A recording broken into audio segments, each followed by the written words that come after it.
নমস্কার, আমি কম্প বলছি। এগরোল বানাবো। ময়দাটা মাখছি, এখানে নুন দিয়েছি, অল্প সাদা তেল দিয়েছি,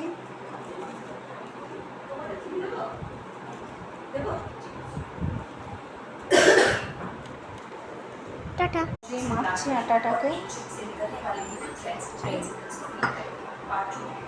এগরোলের জন্য শসা, পেঁয়াজ, লঙ্কা কেটে রেখেছি, ডিম দুটো ফাটিয়ে রেখেছি, টমেটো সস নিয়ে নিয়েছি, আটাটা মেখে রেখে দিয়েছি।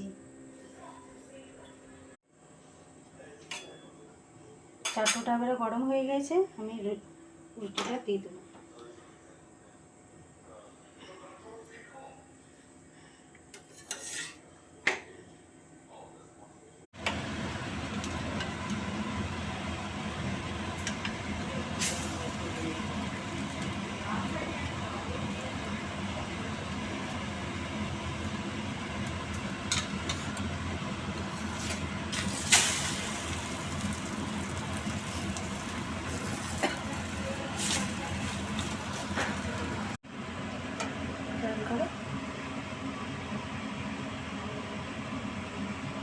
রোলের এটা নিয়েছি।